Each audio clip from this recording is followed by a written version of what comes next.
E aí, lindezos e lindezas, chegamos à nossa aula, conversa sobre conflitos árabe-israelenses. Uma questão muito controversa que a gente não vai conseguir fechar a verdade absoluta sobre esses eventos que se desencadeiam aí durante todo o final do século XX e ainda hoje deixam a questão lá na Palestina dramática, mas vamos começar a tentar entender o processo, tá? Então, é o início de uma conversa, é o início de uma análise que tem, claro, um foco, uma visão, tem, claro, uma lógica, mas que não é a verdade absoluta, longe disso, mas é uma das verdades, até porque este é um assunto que tem muitas faces. Bora trabalhar a questão árabe-israelense, então, lindezas e lindezas. Este assunto controverso exige um conhecimento prévio sobre espaço, sobre o Oriente Médio. Então vamos pensar a localização e as questões geopolíticas que envolvem o Oriente Médio. Está aqui o mapa mundi de vocês. Nosso, né? Nós estamos neste planeta.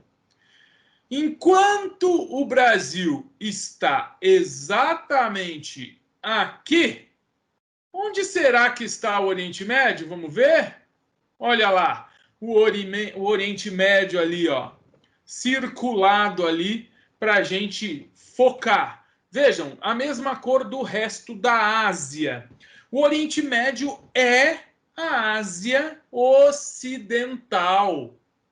Então, o Oriente Médio é a Ásia? É sim. Oriente Médio, porque o continente asiático está no hemisfério oriental. E o meio do Oriente é necessariamente o Oriente Médio. E, obviamente, que é a parte mais ocidental da Ásia. Sendo assim, a Ásia Ocidental. Tá bom? A gente caminha, então, para uma observação um pouco mais específica acerca do Oriente Médio. Ele está numa posição extremamente estratégica entre Europa, África e o restante da Ásia, sendo que duas regiões são extremamente importantes para a geopolítica. O Egito, onde nós temos um estreito importante que eu vou mostrar para vocês daqui a pouquinho, o estreito de Suez, o canal de Suez, e a Turquia, que fica na saída do Mar Negro, onde tem o estreito de Bósforo e Dardanelos. Quais são os países que compõem o Oriente Médio? Olhem aqui. Todos que estão em rosa são Oriente Médio. Quem está em verde? Egito. Não é Oriente Médio, mas a gente vai ver mais à frente. É um país importante estrategicamente para a política externa do Oriente Médio. Então tá aqui, Oriente Médio, quem é? Afeganistão, Irã, Iraque, Síria, Turquia, Líbano, Israel, Palestina, Jordânia, Arábia Saudita, Iraque, Kuwait, Catar, Bahrein, Emirados Árabes Unidos, Omã e Iêmen. Estes são os países do Oriente Médio. Em termos geopolíticos, nós temos aí um grupo de estreitos muito interessante, muito importante. O estreito de Bósforo e Dardanelos, já citei para vocês, são a saída do Mar Negro para o Mar Mediterrâneo, muito importante para a Europa. E aqui, entre o Sinai, que é uma região do Egito que está no Oriente Médio, e o próprio Egito, nós temos ali o canal de Suez, fundamental para o mundo ocidental, porque é por onde passam os principais cargueiros vindos da região da Ásia e do próprio Oriente Médio, os cargueiros de petróleos, petroleiros.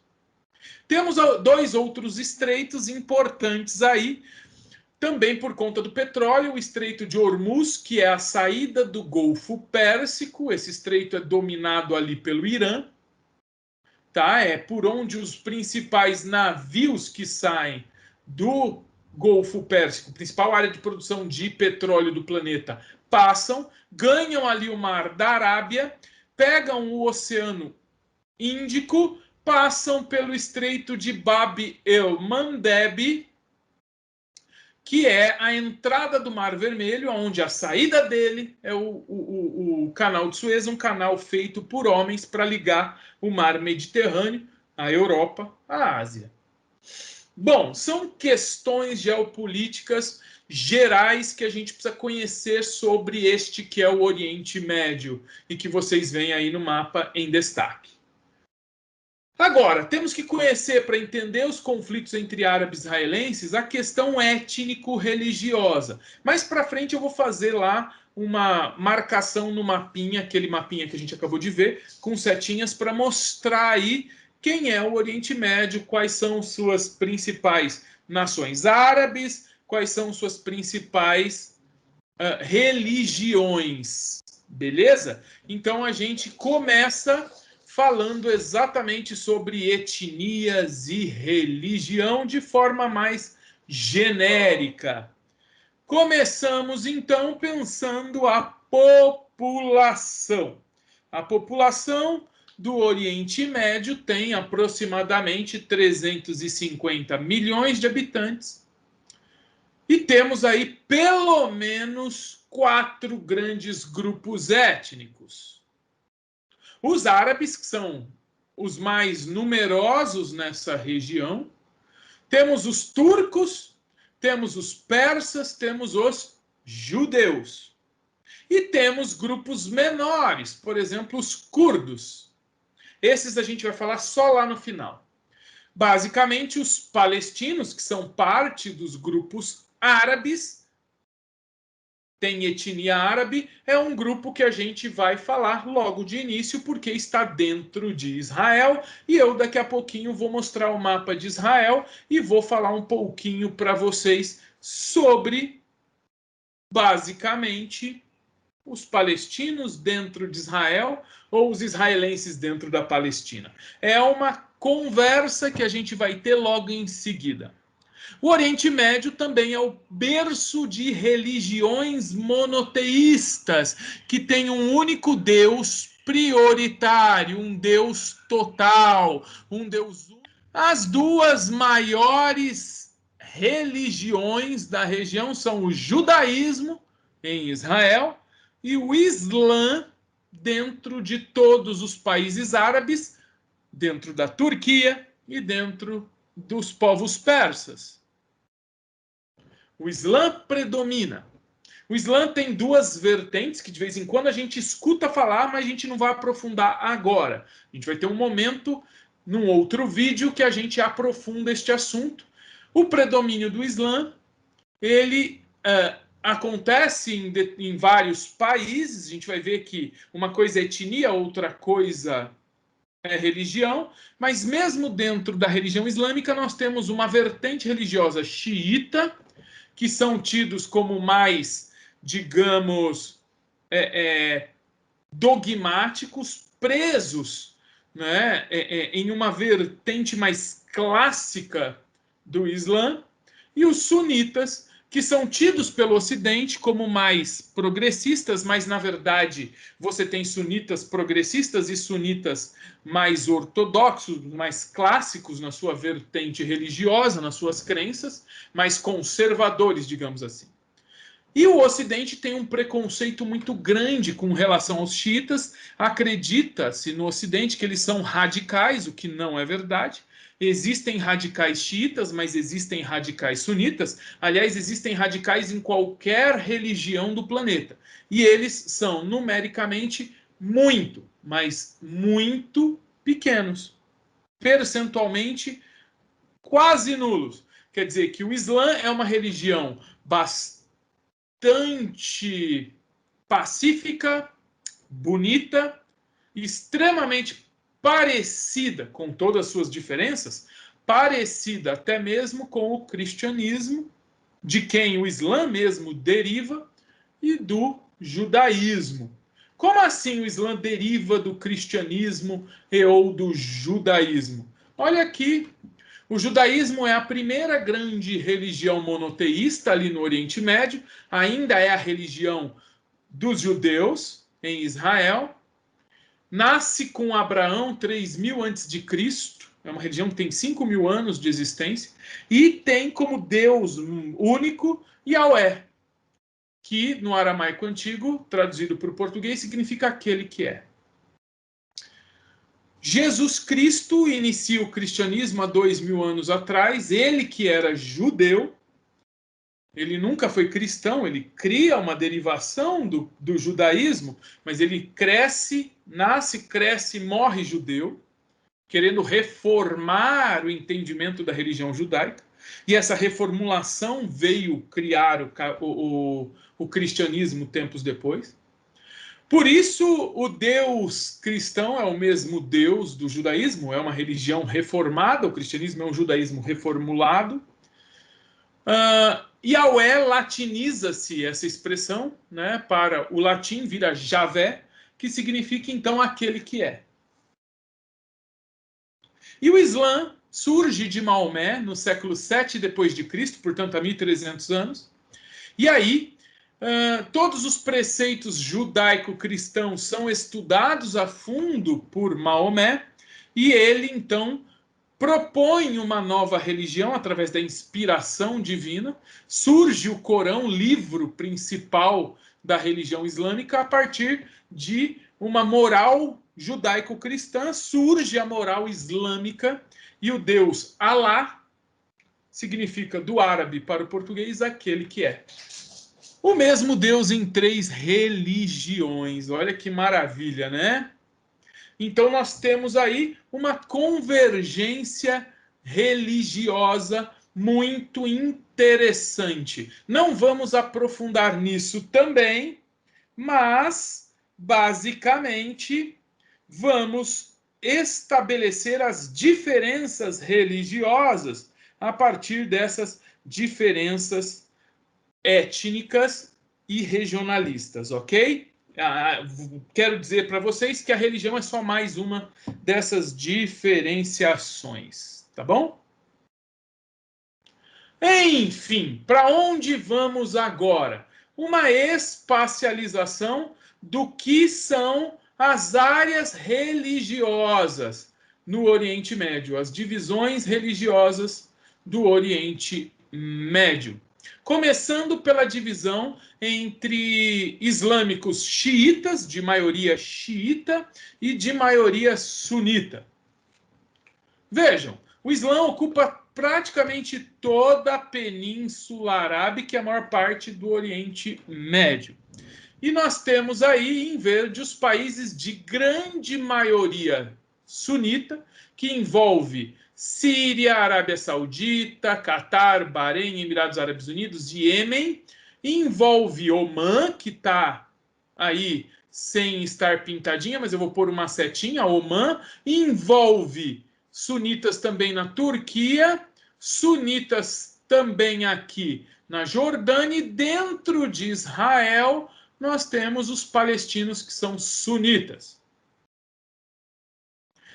E em roxinho aí vocês veem os dois países majoritariamente xiitas, que é o Iraque, o Irã e também o Afeganistão, o terceiro país xiita do nosso Islã no Oriente Médio. Mas aí não se resume todas as religiões. Então vamos para aquele mapinha que eu disse a vocês, que eu vou colocar setinhas marcando etnias e religiões, beleza? Começando então com uma visão das principais etnias. Vejam aí, nós temos nessa cor meio avermelhada os persas, que envolvem o Irã, que envolvem o Afeganistão. Os persas são islâmicos, mas não são árabes. Então, o que é etnia? Vocês vão ver que etnias é o conjunto de diferenças culturais, dentre as quais diferenças de religião, folclore, costumes. Então, árabes têm uma identidade diferente dos persas. E o que a gente vê aí, em vermelho, são os povos de origem persa, e em este marronzado, amarelado, alaranjado aqui, ó, vamos pôr aí a setinha. Este grupo aqui são os semitas, em sua grande maioria, mas não exclusivamente, árabes. Não dá para ignorar, então, de forma alguma, essa divisão. E em roxinho, os turcos. Agora, quem são os árabes deste grupo? Quem são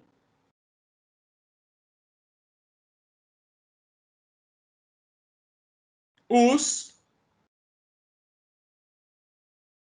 povos de outra religião deste grupo? Vamos pôr setinha? Então vamos pôr a setinha dos islâmicos aqui. Vamos pôr em azul, setinha para todo mundo que é islâmico e árabe. Então, todo mundo que é islâmico. Arábia Saudita, Iêmen, Omã, Emirados Árabes Unidos, Catar, Bahrein, Iraque, a Jordânia, Kuwait, Síria, Irã, Afeganistão, Turquia, Palestina, Líbano. Todos estes são islâmicos. Agora, quais são islâmicos e árabes? Vamos pôr uma setinha preta para os árabes. Este país, Iêmen, é árabe, Omã é árabe, Emirados Árabes Unidos, óbvio, é árabe, Catar e Bahrein, árabes, Arábia Saudita, óbvio, é árabe, Jordânia, árabe, Síria, árabe, aqui, povos mesopotâmicos árabes, Kuwait, árabe, Palestina, árabe, libaneses, árabes. Esses são os povos árabes. Agora, quais são islâmicos, mas não são árabes? Vamos pôr em branco, então. Turcos são islâmicos, mas não são árabes. Um cinzinha, né? Iranianos são islâmicos e são persas, não são árabes. Islã é religião. Persas é etnia. Aqui, ó, nós temos os afegãos, que são persas e também islâmicos. Turcos são turcos, porém islâmicos. E nós temos um país que não é nem árabe nem islâmico, que tem uma etnia própria. Vamos ver quem ele é? Vamos pôr uma setinha diferente para ele. Vamos pôr um rosa para Israel, que além de ter etnia judaica, tem religião judaica. Então, Israel tem origem étnica semita, mas tem etnia judaica, tem religião judaica, enquanto os demais povos em marronzinho beijinho são semitas, porém de origem semita, mas etnia árabe, e são islâmicos. Enquanto em vermelho nós temos os turcos, os persas, iranianos e afegãos, que são de religião islâmica. Então, etnia persa, religião islâmica. E em roxo, etnia turca, religião islâmica. Dá para dividir em grupos. Dá uma olhada aí. Vamos tirar as setinhas. Existe, então, uma divisão que é muito clássica e interessante para a gente.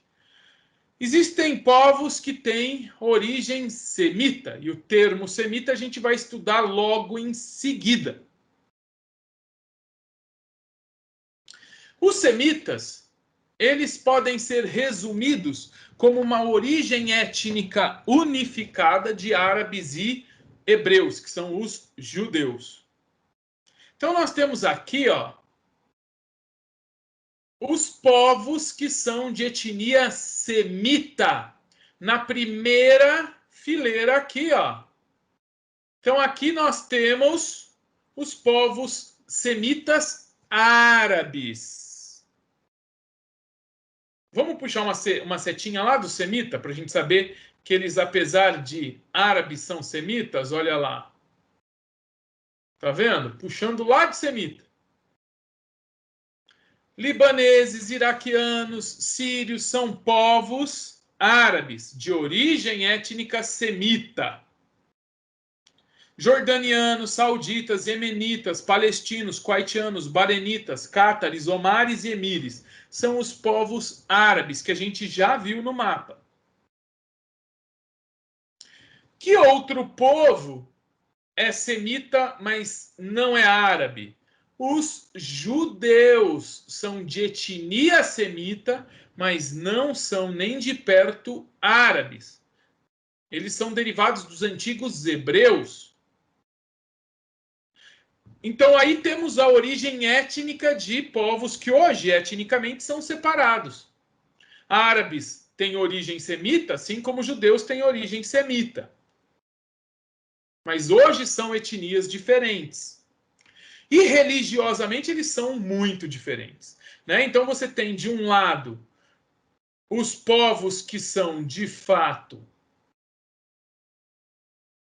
islâmicos, tá aqui, ó, o quadrinho todo pega os povos islâmicos, aonde parte deles são árabes e parte não são. São islâmicos não árabes. É o caso do Irã, é o caso da própria do próprio Afeganistão, que são persas, porém são islâmicos. E nós temos a Turquia, que é turca, em termos étnicos é turco, mas é islâmico. E no norte da África temos muitos outros países islâmicos que sofreram influência árabe, mas não podem ser chamados de árabes etnicamente. Eles sofreram a arabinização, passaram por um processo de influência cultural árabe. São Turquia, Mauritânia, Somália, Djibouti, Sudão, Sudão do Sul, Egito, Marrocos, Argélia, Líbia e Tunísia. Sofreram islamização, são islâmicos, e sofreram influência da cultura árabe, mas não têm origem étnica árabe. Foram arabinizados. Então a gente aprendeu que uma coisa é etnia, outra coisa é religião. Dentro, como eu disse antes, dentro da ideia de identidade étnica, de cultura, nós temos a religião como uma parte muito importante, mas aí envolve outras coisas. Etnia envolve ainda folclore, autoconhecimento, visão de mundo, costumes, incluindo costumes alimentícios. Então temos muitas outras nuances, grandezas, para compor a etnia. A religião é uma delas e muito importante. Essa é a grande divisão étnico-religiosa dos povos ditos árabes, judeus. São islâmicos ou judaicos em termos religiosos. E aí a gente vai ver um pouquinho mais de perto, território judeu. Dá uma olhada onde ele fica, né? Este é o território judeu. Bora aproximar, bora ver. Está aqui o território de Israel, o território judeu. Ignorem o que está escrito aqui do lado primeiro. E vejam, todo este território aqui, ó, que eu vou desenhar, espera aí. Tudo isso aqui é a fronteira de Israel, incluindo o Mar Morto. Então tá aí as fronteiras de Israel. Isso é um país chamado Israel. Entretanto, dentro de Israel, nós temos uma outra fronteira que nós temos que levar em consideração. Estou pondo aí em azul. Vejam que ela é dividida em dois pedaços. O primeiro pedaço dessa fronteira chama-se faixa de Gaza. É esta região aqui. E o segundo pedaço, Cisjordânia. É essa região aqui. São as duas áreas autônomas onde vivem os povos palestinos, que são árabes e islâmicos, e que vivem dentro de Israel. Mas toda essa fronteira vermelha era, no início do século XX, um país chamado Palestina. Tudo era Palestina. E aí, de repente, o que a gente vê é a mudança no poder da região.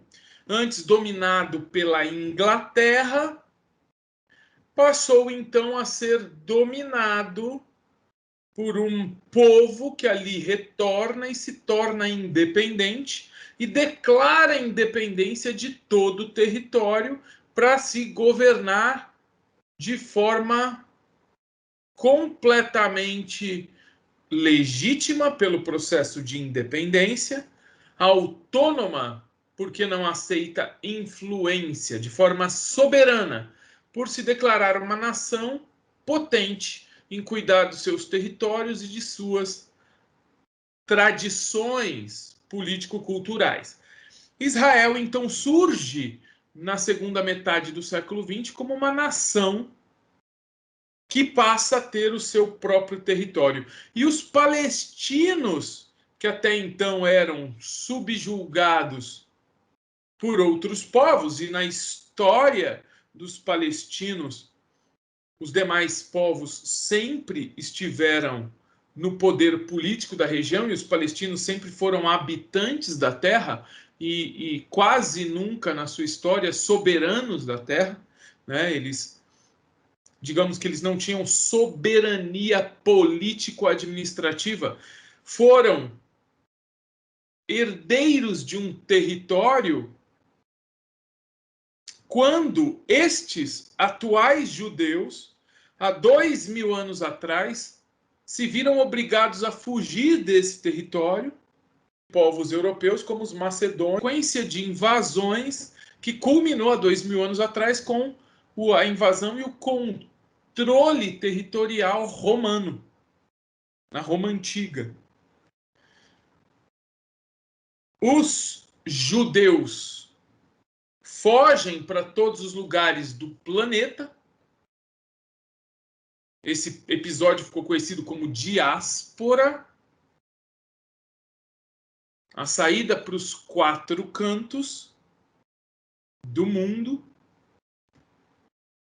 E os palestinos que viviam nas redondezas acabaram, esses povos de origem árabe acabaram ocupando os antigos territórios judeus e vivendo ali, mesmo sob controle, num primeiro momento, romano, depois sucedeu-se para o Império Bizantino, e aí a sequência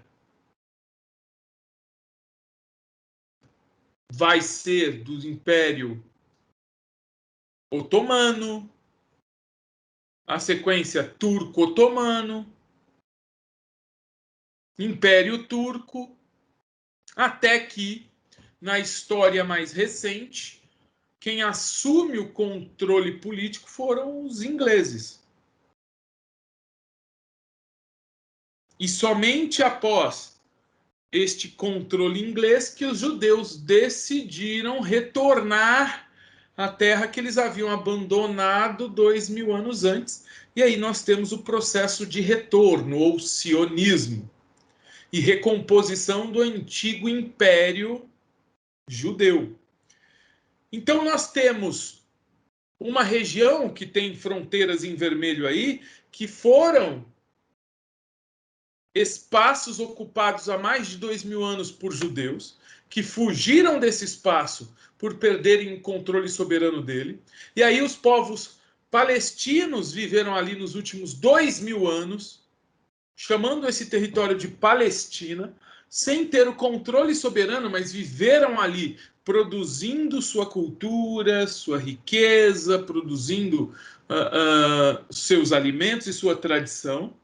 E, de repente, 2000 anos depois, o movimento sionista exige espaços naquele território que se apresentava enquanto Palestina. E aí começa um pouco do que a gente conhece como conflito entre árabes e israelenses. Então, vejam,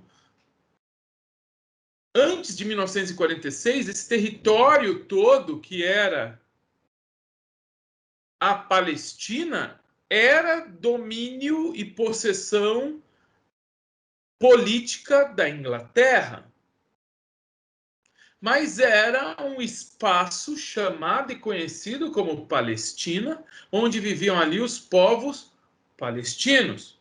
E a gente vê, década após década, um espaço palestino ser ocupado por povos judeus que retornavam para recolonizar o seu território. E chegam ao processo atual de recolonização após o pedido de independência de judeus em relação à Inglaterra. Os judeus, então, se dizem donos do território de Israel, que era a Palestina até então, assumem poder político sobre o território, a Inglaterra não contesta. Isso está acontecendo no pós-Segunda Guerra Mundial, ali na década de 40, entre 47 e 49.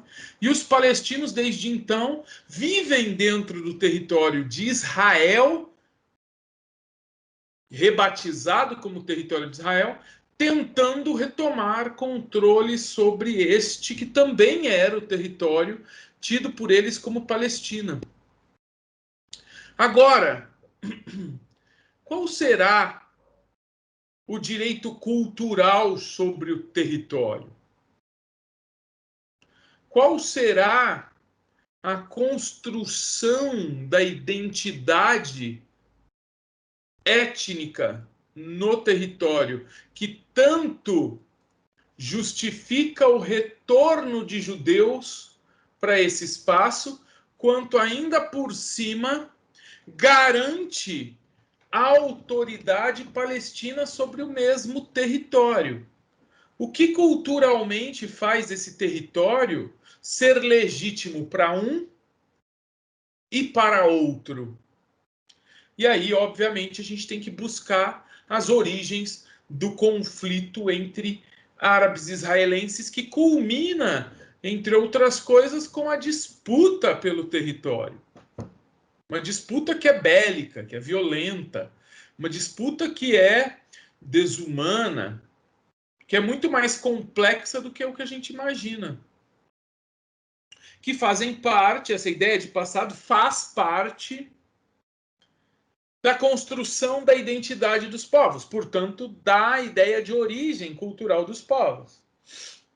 Tanto árabes quanto israelenses acreditam ser semitas. De onde vem essa origem? Essa origem vem do pensamento religioso judaico, do mito da criação hebreu. E aqui eu quero chamar a atenção de vocês para o seguinte: quando eu trago a palavra mito neste ponto, eu não estou querendo menosprezar de forma alguma a importância da crença religiosa. O termo mito só quer designar o seguinte, que é um conhecimento, uma verdade histórica que parte da religião e não da história enquanto ciência. É uma narrativa de origem que não está reforçada pelo encontro de ossadas, pela visão material que a ciência pode buscar no espaço para falar, ó, foi assim. Essa origem histórica está reforçada na crença, na fé, na narrativa que os povos fazem da sua origem. E é uma narrativa tão verdadeira quanto os fatos históricos poderiam proporcionar. Não dá para ignorar essa verdade. É uma verdade muito trazida dentro da fé.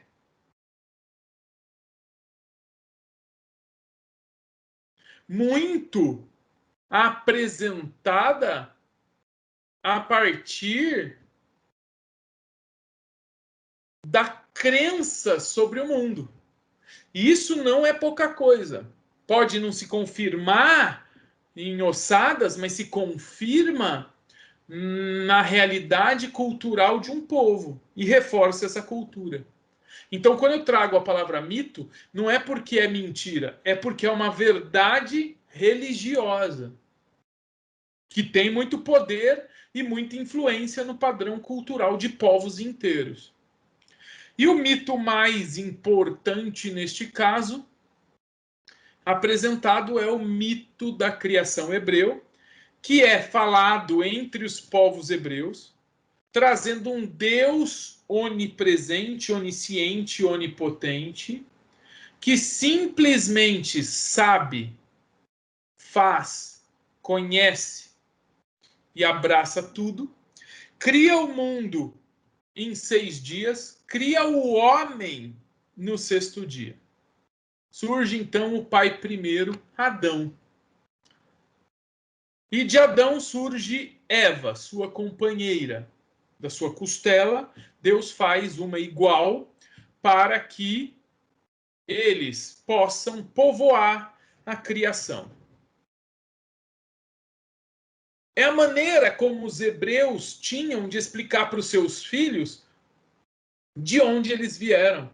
É uma verdade cultural, não é mentira, não é falsidade. É uma realidade narrada historicamente de pai para filho. Não se acha ossada de Adão e Eva, mas não precisa achar. É uma verdade religiosa. Ah, mas a história não confirma. É verdade, a história não confirma. Mas a cultura confirma, a religião confirma. Então é uma verdade religiosa. Não é uma verdade histórica, mas é uma verdade religiosa. Tanto a história científica tem que ser respeitada, quanto a história da religião, a cultura religiosa tem que ser respeitada. E ela vem em forma de mito. De uma história que é uma parábola, uma metáfora à realidade. Esta é a metáfora que os povos hebreus construíram para a sua origem. E a partir de Adão e Eva, o mundo foi povoado.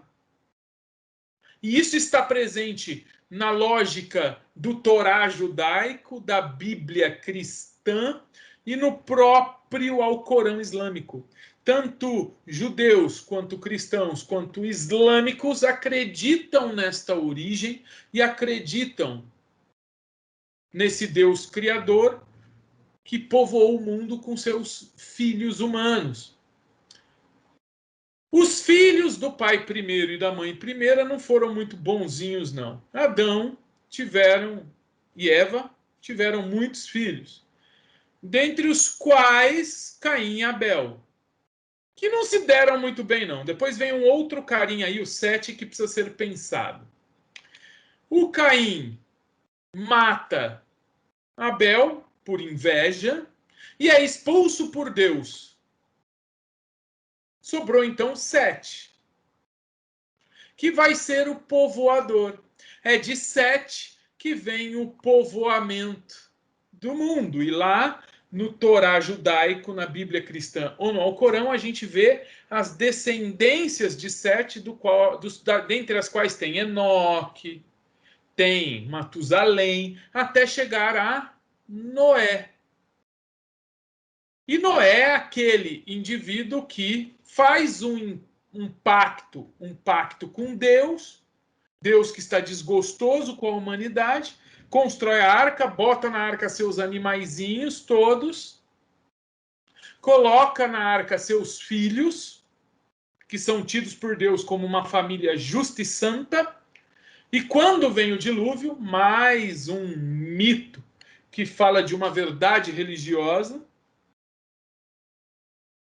salva sua família e os animais para que haja um novo povoamento. E quem vai povoar esse mundo? Noé é muito velho, mas ele tem um filho que será o novo Adão. Quem é este novo Adão?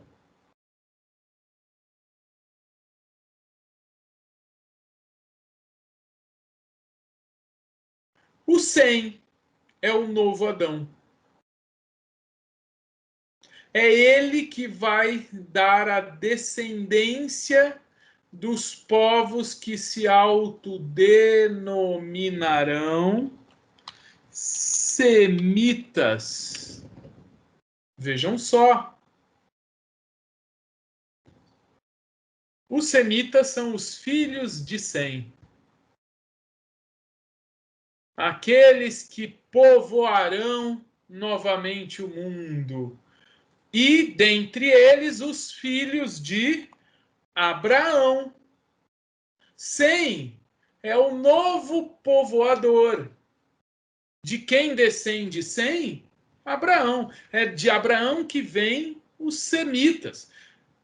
Foi o povo Abraão que se autoconhecia como hebreu, que criou toda essa narrativa histórico-religiosa da origem, para explicar a sua origem, para explicar de onde veio. Abraão era um grande líder patriarca clânico, muito rico, muito poderoso, que tinha um clã nômade que andava por todo o Oriente Médio. E nas suas andanças, ampliou suas riquezas e encontrou Deus. Deus prometeu a ele uma terra onde ele poderia fixar a sua família, o seu povo, uma terra que não seria tão seca quanto a do resto do Oriente Médio, por onde eles andavam, e andavam muito porque eles eram pastores, criadores, principalmente de ovelhas. Então eles queriam um lugar úmido para ter pasto, para fixar sua residência. Eles queriam um lugar onde tivesse flores, plantas, onde fosse possível ter abelhas para produzir mel. Então Deus aparece a Abraão e promete a Canaã, a terra prometida onde jorrará leite e mel. Leite porque dá para criar animais e dos animais dá para tirar o leite, e mel porque é tão úmido que tem flores a ponto das abelhas ali produzirem mel. Então a Canaã é um lugar onde eles vão poder fixar território de maneira a fugir desta vida nômade.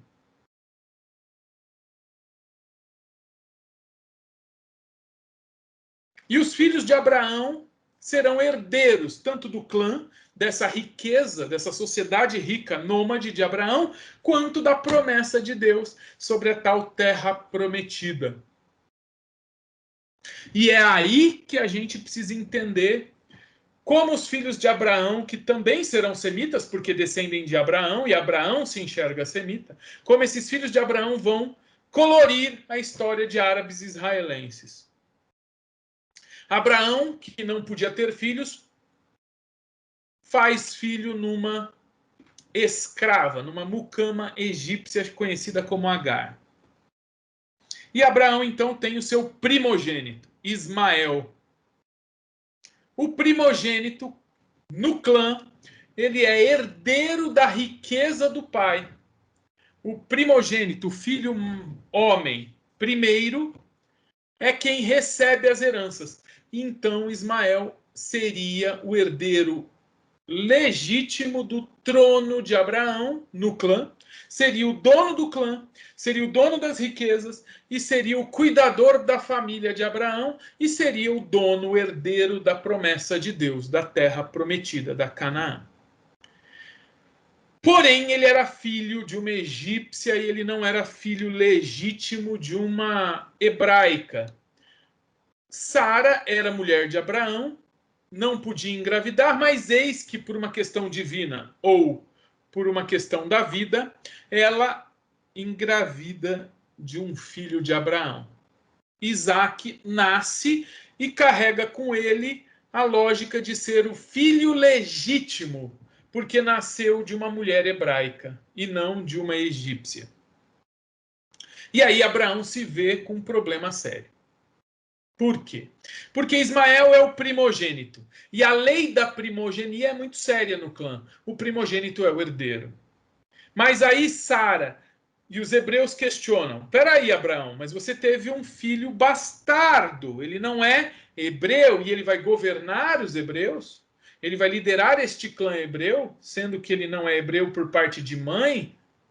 E a mãe é quem determina a sequência étnica, só é hebreu quem nasce de mãe hebraica. Então você vai dar o seu clã para um primogênito que não é hebreu, e essa é uma visão hebraica da história. Por isso que os hebreus são tão destacados aí, né? Isaac hebreu passa então a ser o filho legítimo, apesar de não ser o primogênito. Então, aos hebreus Isaac é legítimo e por isso herdeiro. Porém, Ismael é o primogênito, e aos olhos de muitos do clã, ele é o herdeiro legítimo, mesmo não sendo hebreu. Quem vai ser herdeiro? Abraão vai ter que resolver isto. Porque disto depende a descendência de Abraão e o controle da terra prometida. A verdade é uma só. Que ambos os lados, ismaelitas, descendentes de Ismael, ou hebreus descendentes de Isaac, se acham legítimos filhos de Abraão, legítimos semitas e legítimos herdeiros da terra prometida. De Ismael vem os árabes. Ismael dá origem étnica aos árabes. E Isaac continua com a origem étnica dos hebreus e, portanto, hebreus que mudarão de nome para judeus. Então nós temos aí a origem étnica de Ismael, a origem étnica dos árabes em Ismael e a origem étnica dos judeus em Isaac. Ambos filhos de Abraão, ambos semitas legítimos, ambos com direitos sobre a Canaã, a terra prometida. E aqui eu conto um segredinho que vai garantir a sequência desta aula na frente. Eis que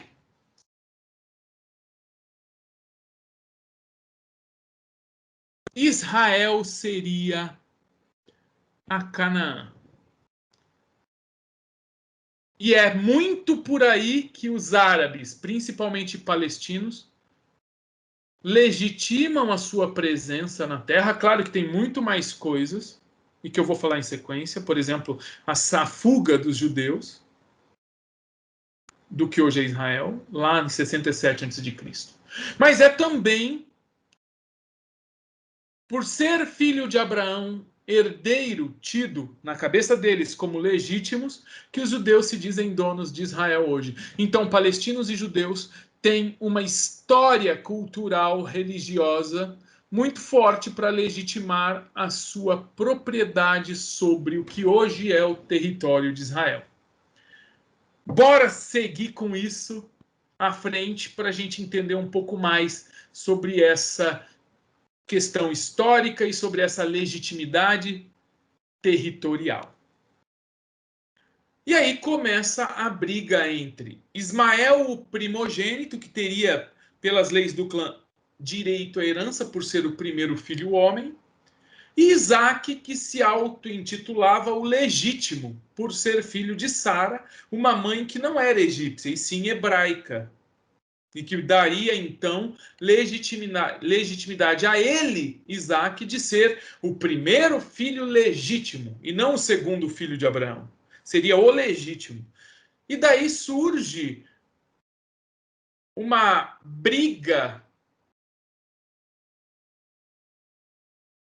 de reconhecimento entre irmãos que continua até hoje dando origem a dois povos muito fortes. Os descendentes de Ismael, árabes, e os descendentes de Isaac, os judeus. Então, tanto judeus quanto árabes são semitas, porque são filhos de Abraão e Abraão é filho de Sem, herdeiro dessa cultura semita. Por isso que nós temos uma mesma cor para judeus e árabes aqui. São povos irmãos semitas, entretanto, que não têm esse ajustamento histórico-religioso. Seguindo a lógica da história hebraica, então é o viés da história dos hebreus, os hebreus se acham herdeiros de Abraão porque na sucessão hebraica nós temos muitos personagens que derivam dessa busca pela terra prometida. Supondo que Isaac de fato tenha sido herdeiro legítimo de Abraão e não Ismael, porque há duas versões, uma de cada lado, né? Uma dos judeus, outra dos árabes. A descendência de Isaac, Jacó, José, Moisés, determinam a luta de um povo pela conquista da Canaã, da terra prometida por Deus ao patriarca Abraão. Não quer dizer que os ismaelitas também não estivessem nessa saga, no conquistar a terra prometida. Mas na história dos judeus, após a fuga para o Egito, liderada por um dos descendentes de Abraão, José, e o retorno do Egito, onde eles tinham sido escravizados por gerações, o retorno, saída do Egito, fuga do Egito e o retorno à terra prometida, liderado por Moisés, toda essa saga culmina com Moisés apontando para o Monte Sião e dizendo: ali é a terra prometida. Vocês caminhem para lá, vou me retirar no deserto e vocês construam um império.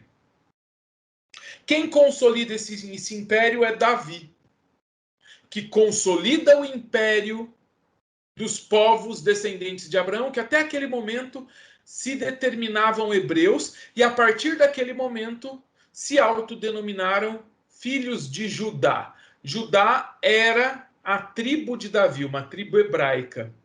E a partir de então, os hebreus passaram a se autodenominar filhos de Israel. Israel era o segundo nome, era o nome assumido por Jacó, filho de Isaac, filho de Abraão.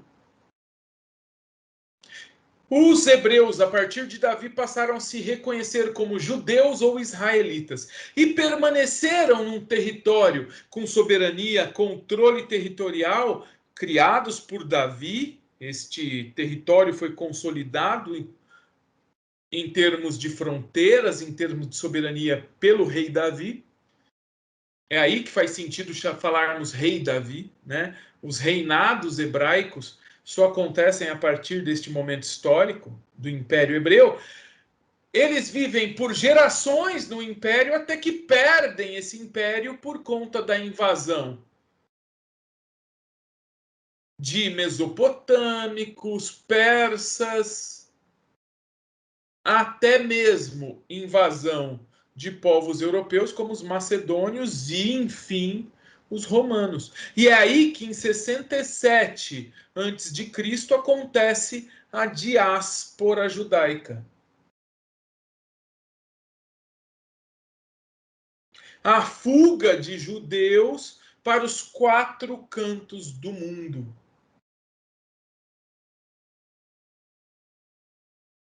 A saída de judeus do território de Israel abre espaço para o controle palestino deste território. E é esse ponto que nós não podemos ignorar. Os palestinos buscando um território para chamar de seu. E quem são os palestinos? Somente uma das tribos dos povos de Ismael. Uma das tribos dos povos que vão, depois de Ismael, se tornar muito fortes e numerosos na região do Oriente Médio como um todo, seguem muitas culturas diferentes, mas todos têm origem árabe. Então, judeus saem de um território porque não conseguem viver sem o controle político. Árabes, palestinos, assumem esse território como seu definitivamente, ficam 2.000 anos, mesmo sem ter controle político, têm controle de fato do território, ou seja, produzem, vivem, criam sua imagem cultural sobre esse território, e desde então esse território passa a ser a Palestina até o retorno judaico começar no início do século XX. E aí, mais uma vez, que estes povos vão se confrontar. É aí, mais uma vez, que estes povos vão bater